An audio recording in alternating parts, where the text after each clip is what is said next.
Hi, my name is Dr. Vas Taras. I will be your instructor for the Management 301 International Business course. I would like to take a second and both introduce myself as well as introduce the course. I wish it was a face-to-face course and we could interact, but I guess this is the best I can do in an online version of the course. So first, let me tell you a little bit about the course because it's a very special, very different course. And when I teach it online, face-to-face in the classroom, I started with an activity that goes like this. I would ask my students in the course to point in the direction of north, like literally which way is north. And I would ask my entire class, 100 students, to think for a second and then point in the direction of north. And what happens in this case is that people point in every possible direction. In fact, some people even point up. And then I would tell them, you look around and you see that people have different opinions than yours. So there is a good chance that most of the people in class are wrong because north is, just one direction. So if people are pointing in different directions, those are mutually exclusive options. Somebody's got to be wrong. So let's play this game again, and this time participate only if you're sure you know the answer. And I'll even give you $1 prize for the person who will be most accurate. And so usually a few people drop out, but most people keep pointing in every possible direction. And then I would select 2 students and I would say, look, the 2 of you seem to be about the same age, same education level, socioeconomic background, and you point in completely opposite directions. Are you sure this person is wrong and this person is right? And both of them usually say, yeah, I'm right and he's wrong. And then obviously I take out the compass and I would show the students which way north is, but I say the point here is that sometimes, even when we are presented with overwhelming evidence that we are statistically speaking wrong, we still stick and keep promoting our old point of view. And so the reason I start with this activity in my course is because international business is probably one of the hardest courses to teach. I used to teach statistics, and teaching statistics was pure joy. The students are terrified of statistics. They don't want to be in statistics. And as long as you make it understandable for them, as long as you make it relatively easy for them to go through the course, they're happy, they adore you. They come thinking they cannot master statistics. You show them that it's not that difficult, and they love you. With international business, as well as with HR that I used to teach, it's a whole opposite story. Catch someone on the street and ask them what they think about statistical methods or accounting.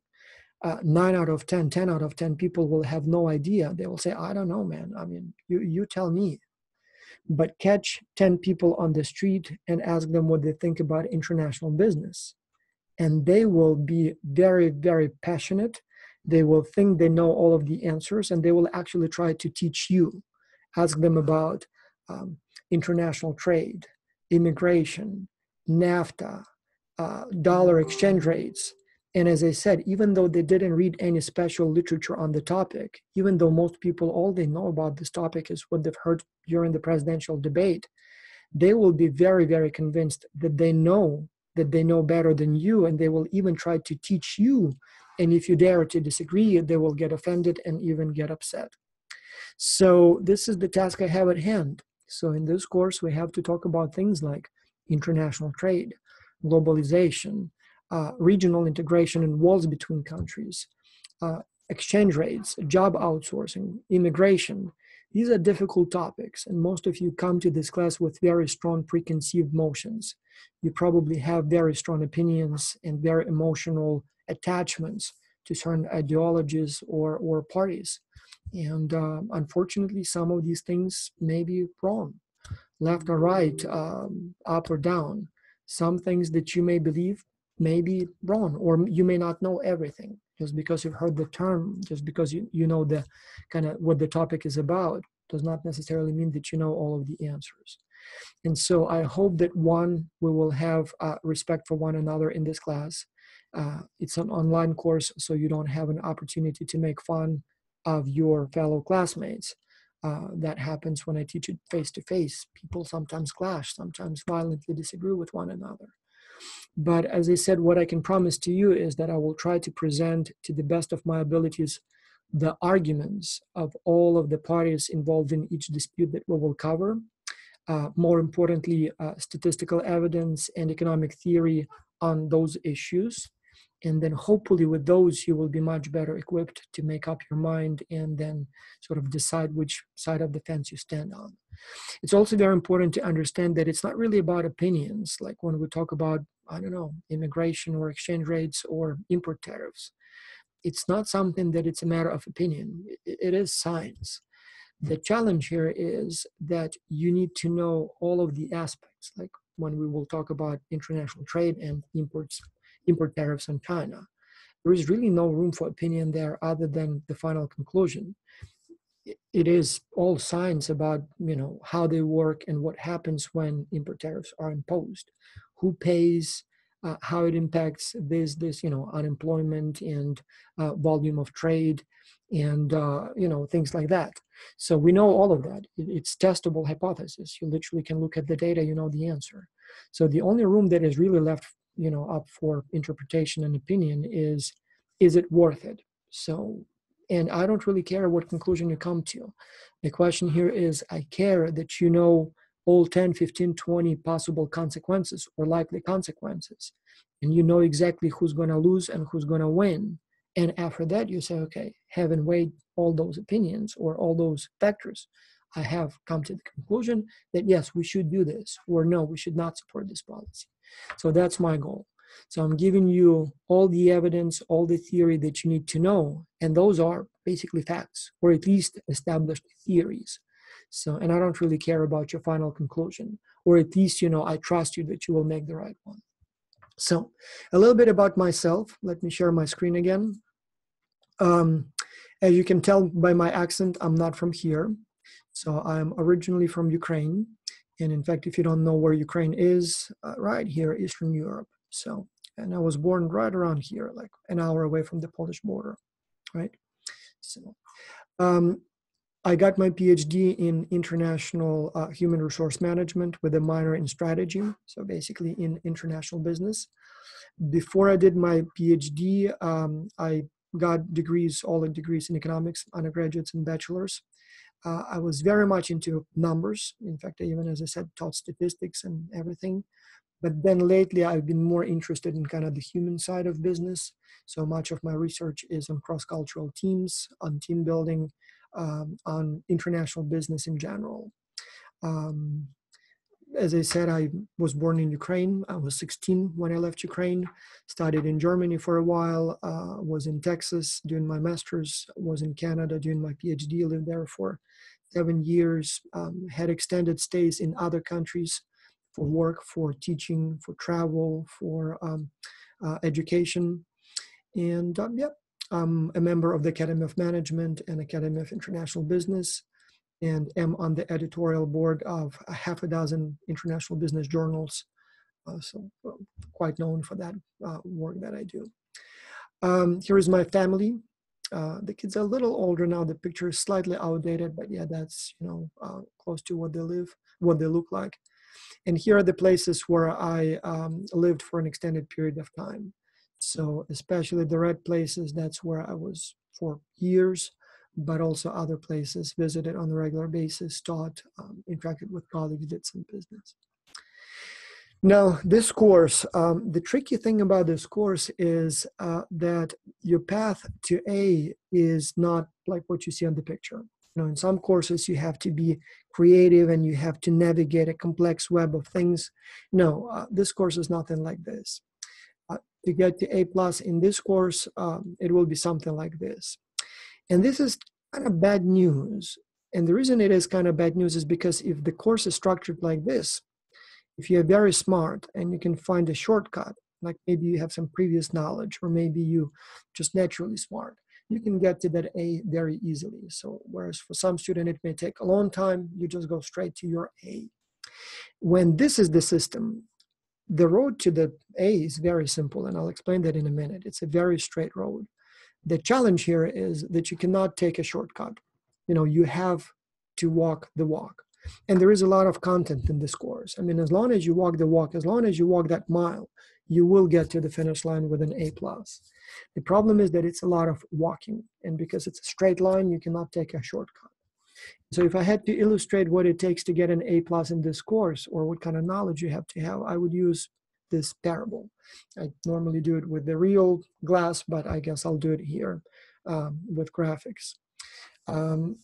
When I do this class face-to-face, I would ask my students, show them a glass, a cup, and I would ask them to tell me if this glass is full.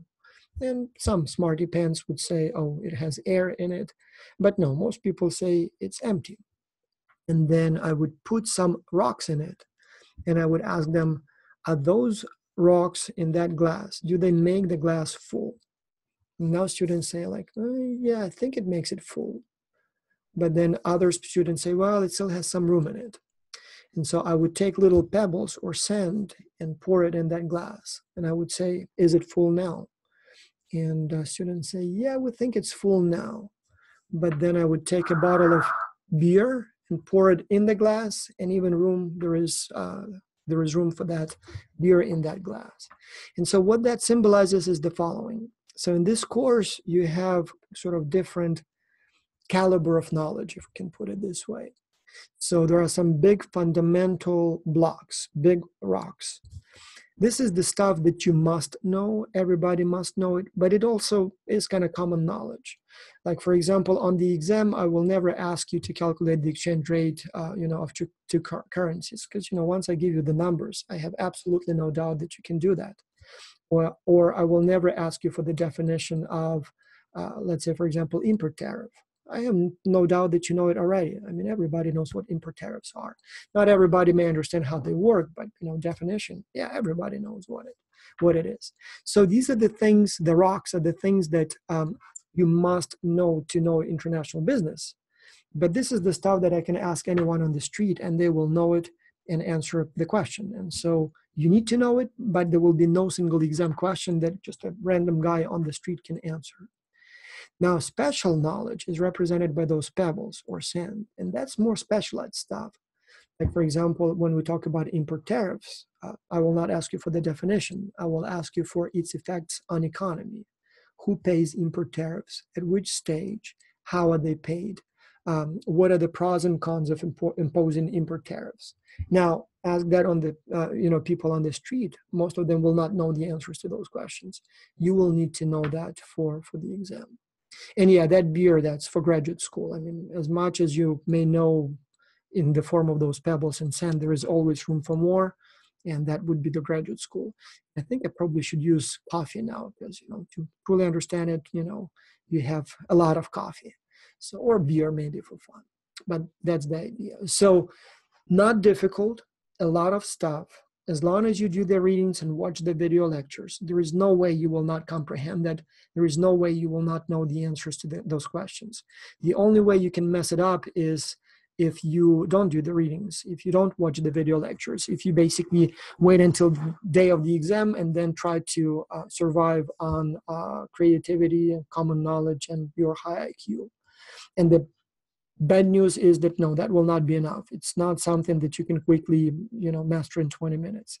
It's a lot of readings. It's like reading a thick book with a lot of characters and a lot of stories. So if you read it, you'll know it. If you don't read it, you cannot guess it. So every question on the exam will require special knowledge. It's simple stuff. It's just a lot of stuff, right? Now, let's talk about the course outline. And so I'll just go through some basic important things in the course outline here. So let me open the file and let's take a look together. So I'm sharing my screen here. And so I'll just draw your attention to some important things here. My contacts, feel free to email me anytime. Call me if I'm in the office, I will answer. I should probably provide my Skype as well. And in fact, you know what? Yeah, that's fine. I'll make sure to answer to the emails. Communication, email is the best way. So it's a summer course. I travel a lot, you travel a lot, so it's not always possible to get me on the phone. But if you send me an email, I'll respond. And if you put Management 301 in the subject line, I'll know it's one of my students, I'll know it's urgent, and I will respond right away. At the same time, if you don't put Management 301, I'll still respond.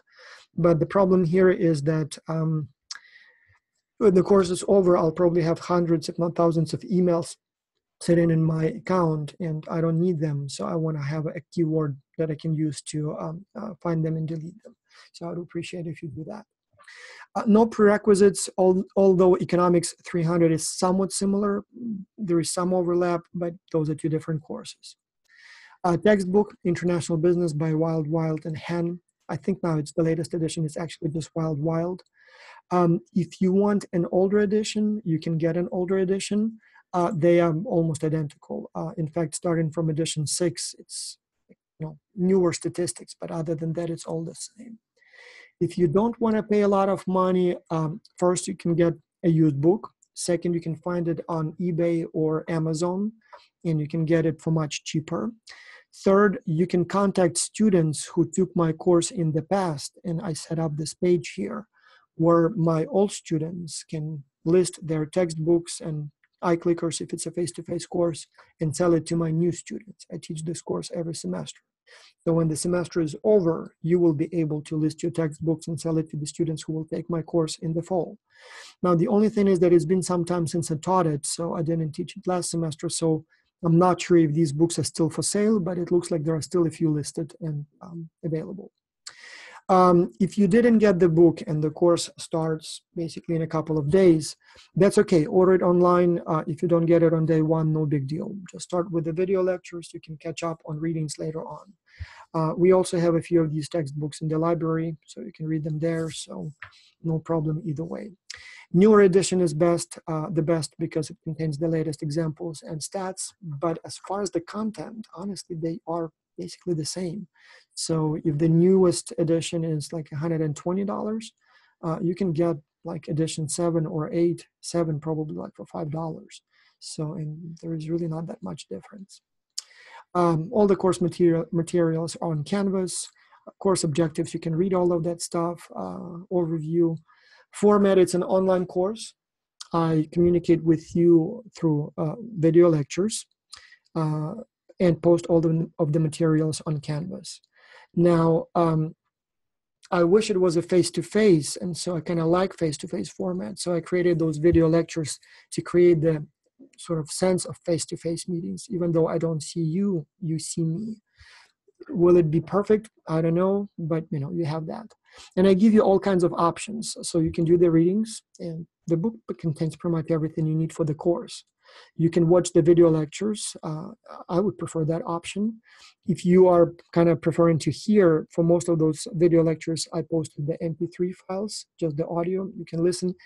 I'm not sure if it's the best way to go because sometimes I'm showing some things on the slides that you need to see. So I think that will not be sufficient, but it's provided.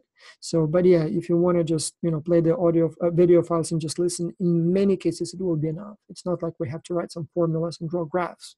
So whatever works for you, works for me. Plus I have the slides and I'll talk about them a little bit, later. The way you communicate with me, you submit your work via Canvas. If needed, you email me. And yep, that's basically, So what I have to say about the video lectures is this. One, there is a video lecture for each lecture, and I made sure to include in video lectures everything you need to get an A+ in the course, and nothing that you don't need to get an A+. So in the textbook, you may have some chapters that are not needed, some noise, some cases that we don't need, and maybe some topics that don't cover in sufficient depth. In the video lectures, it's exactly tailored to the exam. So if you watch them, there is absolutely no way you can get less than an A for the course. So I know many students don't watch them. Some students watch them like last day before the exam, and the lectures alone. So how much your brain can absorb in one day. So that would probably be not a good idea. But as long as you watch them, on a suggested schedule that I have at the end of the class, which is 3 lectures per week, you will do fine. And the reason it's 3 lectures per week because normally this course is 16 weeks and here it's compressed in 4. So we literally have to do so much in so little. And the worst part is that the course is offered every semester. So, and it has to be consistent semester to semester. So if it was just this summer course, I would probably cut half of that and say, well, it's a short course, we'll take it easy. But because it's a full-scale course and it must be offered exactly in the same content format, fall or summer, I have to compress it all into 4 weeks and cover basically everything that I normally would cover in a semester. Also, another reason that you need to watch the video lectures, another thing that I want to say about video lectures is this. I originally created the video lectures to look like, in-class video lectures, 1 hour, 1 hour and a half each. Lately, everybody was telling me that, oh, these millennials, they have attention a span of a goldfish. You give them anything that is more than 5 minutes, they lose interest. So you have to give them short videos, not full-scale lectures. And I tried to do that. And in fact, I just recorded over the last few days several shorter video lectures. Like, for example, for chapters 3 and 4, you will have a series of relatively short segments. And honestly, I didn't like it. I found it to be artificial. I mean, we like short videos, not long videos, but that's not because, how should I put it? I don't see any advantage in 10 6-minute videos over one hour video. Because when you have one long video lecture, one coherent video lecture that fully covers a topic, you can pause anytime. I mean, you have the video file and you can stop anytime. You can resume watching later on. So I don't see the need to split it into separate files and for you every few minutes close one file, open another file. It just seems like it's a very inefficient way. And it takes more time for me to create. It takes more time for you to juggle those videos. So I created a few shorter ones. Tell me what you think. If you really like that more, maybe I'll re-record them, for the end of the semester or next semester in shorter videos. But it seems to me, these are big fundamental topics. And, if you kind of prefer Instagram type of stuff, I like that too, short video, short funny video, picture. But we're talking about some serious stuff that just takes time to explain. And each of these themes or topics will take about an hour and a half to explain. And I just don't see how it will be easier to work with that if it's like 10 short videos instead of one coherent full lecture. So try and tell me what you think. Also, in some of the older videos that I recorded, I had background music. I personally don't like background music, so the new ones that I recorded do not contain the background music. Kind of makes it a little bit more boring. So try both. Tell me what you think. Depending on which one you like, I'll recreate the new ones. It takes a long time to create a video lecture. It takes like a whole video lecture, about 1 day of work, by the time you prepare materials, record, cut, edit, put it all together. So obviously I don't record them every time I teach this course. So I do a few every semester. And so you will see that some of my video lectures are a little older. Some of them are like literally, I recorded one today. But much of this material doesn't really change. Like when we talk about international marketing or import tariffs, I mean, it doesn't matter if, it's not something that changes over time. But then again, some topics develop over time, like international trade. I mean, obviously today is a very different situation than a year or 2 years ago. So those things that change rapidly, I record new lectures as the situation changes. Should you watch the video lectures? Yes, you should. I have no way to control if you watch them, but as I said, it will be much more efficient than any other approach. It will probably take you up to an hour to read the video, the chapter, thoughtfully, and that's the same time it takes you to watch the video lecture. And I think video lectures will be more, informative. But then again, if you prefer to work with text or both text and video, you can do both, no problem. And either way is fine. But to encourage you to watch the video lectures, every 10 minutes or so, or every 7 minutes in the video lectures, I embedded a question that will appear on the exam in one way or another. It may change the wording a little bit, maybe answer options, but you will see those questions on the exam. So if you watch the video lectures, you will have seen like half of all of the exam questions. And I give you the answers there. So we discuss them and I give you the answers. So that's your bonus. You do have the handouts, you have the slides, but I didn't include in those the questions that will appear on the exam. So you have to watch the video lectures to understand that. Now, the slides, they are important here is that I deliberately made them very wordy, if there is such a word, like deliberately made them with a lot of text. And the reason for that is I want those slides to be your class notes. I mean, if I wanted to sell you something, my slides would be like the slides, Steve Jobs used when he was trying to sell you the iPhone. Nice, stunning picture, nothing else, maybe one or two words. But I'm not here to sell you something. I'm not here to convince you. I'm here to inform you about international business. And it's a lot of content. And so I designed my slides to be essentially like class notes. If I just give you the pictures or bullet list, you would not be able to work with those slides. I mean, they can aid you as you're watching me presenting this, the topic. But you can't do much with them otherwise, because without my speech, you don't know what it means. It's just a list of topics. Whereas the way I did it with the full sentences, you can literally read them. And so what I would do is I would go through those slides right before the exam and refresh your memory. It's like a condensed version of the textbook. And then, as I said, if needed, you can keep them open during the exam. It's open books, open notes. Obviously, I cannot control if you have books closed. And so as long as you have those slides fresh in your mind, you can find any answer there. So you should be able to get it done, with a good grade. Course composition, 3 exams, 25% each, 3 take-home assignments, 8% each. I wanted it to be like 25, 25, 25, but because we had 3 take-home assignments and I didn't want to work with fractions, I gave a little bit more weight on the last exam. So like a little less on the first ones, so that you have a little time to speed up sort of, and then you catch up on the last one if you need to. I'll talk about each of those components separately in a minute.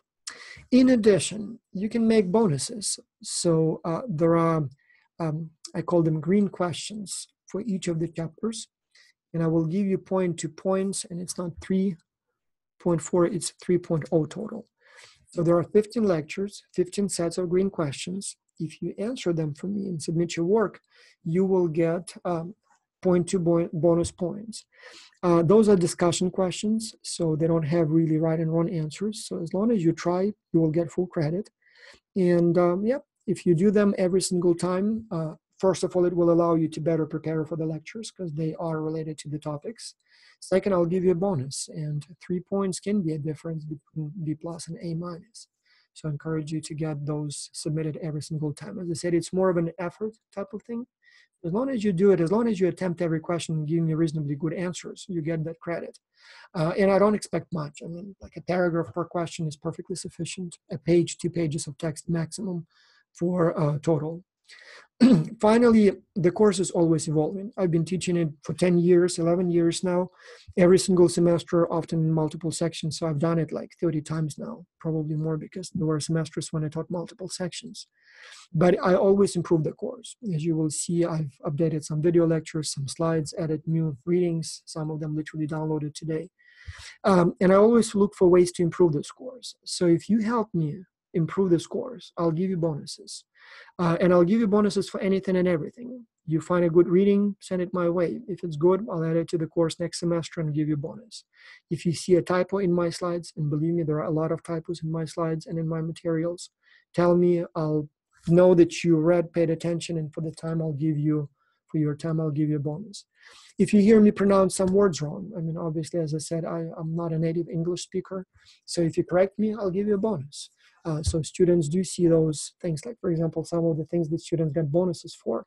Apparently, I was saying, when I talk about incline, I was saying not slope, but slop.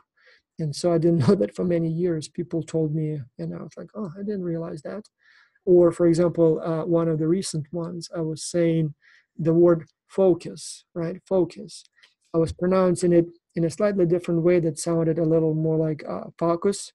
And I didn't know that there was a difference. And, obviously it didn't sound right and wrong, but, I didn't know. So the students corrected me and got a bonus. So if you hear some things that I persistently mispronounce, let me know. I'll give you a bonus. Letter scale, all clear. Exams, there will be 3, all online. You'll have 4 days. I think in the syllabus it says 3 days, 4 days. Thursday, Friday, Saturday, Sunday to take the exam. It opens and you can take it during that window anytime you want. You have 75 minutes once you start. You can take it anytime, but you have only 75 minutes once you start. It's deliberately 2 business days and the weekend. So if you work and you prefer to do it on the weekend, you can do that. Or if you prefer to do it during the business day week and take your weekends off, you can do it that way too. They're non-cumulative. So once you're done with exam 1, you don't have to remember it again, although I hope you will. There will be 3 take-home assignments. They will be each on a kind of provocative topic, and so you'll have to answer them. And so there will be, for example, one on international trade, and you'll have to do a scenario planning. Imagine that the US banned all imports from China. And so you'll have to explain or predict what will happen to unemployment, to prices, to all kinds of things, economic development indicators, when if the United States were to ban all Chinese imports. Or, for example, there will be one on regional integration. And again, you have to plan a scenario for what would happen if tomorrow Canada and the United States decided to become one country, one currency, one president, one army, one everything. So how would that impact unemployment? How would that impact prices? How would that impact wealth of the nations and things like that? So, yeah. And for the take-home assignments, the only thing I will say, you will be submitting them in Canvas. The only thing that I request is that you answer the questions first in a Word file, and you keep the Word file for yourself. Occasionally, some things do not submit correctly, and if you type directly into Canvas, not only it will not check for your spelling and stuff like that, but also if it doesn't submit right, you'll have to do it from scratch. So I strongly recommend that you create those files in Word, keep a copy, and then submit. Another thing with the take-home assignments is that you have to keep them as short as possible. I have a lot of students, it's a lot of reading, and it's unnecessary for you to give all that extra text. So, for example, if I ask you, and here is a real question from a real, like it will be on the exam, it will ask how a ban on imports would affect the variety of products available to the US consumers. After the US imposes a ban on imports, will you have a greater choice of products or a lower choice of products? And so this is how you would answer it. Like, I don't need an essay. Here is what you would say. Variety of products and services will be reduced. Why? Because ban on imports means that only US products will be allowed, means fewer manufacturers able to sell in the US, means lower variety of available products. So in these 2 lines, you gave me the whole logical chain, and I don't really need anything else. Easy for me to understand, easy for you to write. The shorter, the better. If you know what you're saying, all I have to do is just tell me this leads to this, leads to this, this is the answer. So if you do that, I will be really, really happy. If you start writing things like, in my personal opinion, the ban on US imports will, I don't need that. I know it's your opinion, and I know what the question was. You don't have to restate it. Just give me the answers. So yeah, and I will grade it. As long as you give me the answer, I'll give you full credit. If it's kind of so-so, I'll give you half a credit. And if it's bad, you get no credit. So we talked about bonuses. So you can get, 2 points. 3 points total, right? 15 lectures, 0.2 each one. So you will get that. Course improvement suggestions, 0.1 up to 2 point total. And I believe that's what we did here. The rest is clear. Honor code, you can read that. Now, the important thing, this is extremely important. I always never liked Canvas for posting course materials. And so what I do instead is I give you links to all of the documents directly here in the file, in the syllabus. So for example, video lectures on economic systems, you just click on the link and it opens the file and you watch it on YouTube right here. So is it ready? Yeah, you got it. Hi, my name is Dr. Vastaras. Right. And then if you want to download it, you have a direct link. You just click here and you download the MP4 file directly here. You just click download and you got a direct download, right? So open with, yeah, I think gives you open with, and where's the download here? Oh, I think because it's my account, it doesn't allow me to download because it's already downloaded. Yeah, no. You click here, download, you get the file downloaded. And then what else do I have here? Audio only. If you prefer to just listen, you have same thing. You click and you get your MP3 file, and you just click download and you get that file right here. Again, not sure if it's sufficient, but if you want audio file, you got that as well, right? Same thing with the readings. I mean, you have additional videos, some videos that are referred to in class. So you click here, you get them. You have optional readings, you just click and it opens directly the file. You can download them. So it seems to me like it's such a much easier way to do it. If it's all in the syllabus, all linked, you don't have to go to different places and get it. I know some of you prefer Dropbox, so I do have a section files, and that's where you can download the exam study guides, slides, and optional readings and videos. And if you prefer to do it that way, I have it there as well. But otherwise, I think it's just sufficient if you have that PDF file, you click, you open, you play. I need to figure out how to also upload it in modules on Dropbox, and I'll probably create that as well. So if you want to go that way. But as I said, I kind of like this syllabus format where for each lecture you have all of the links, you have your questions, you have the links, and everything is right there. So now the green questions that I said, the bonuses, for each lecture you have a set of green questions. And those are the ones that you need to answer for your bonus assignment. The assignments are still on Canvas. So when you go to assignments, you will see all of them here. So you click and you submit here. But if you want to prepare it in advance, you see them right in the syllabus. You don't have to open the assignment to start working on it. And as I said, you can just type it in Word and then submit online in Canvas. Yep. You have a schedule. You can do these video lectures and readings anytime you want. It's up to you. But I recommend that you stick with the recommended schedule so you don't have too much to do at the end of the semester.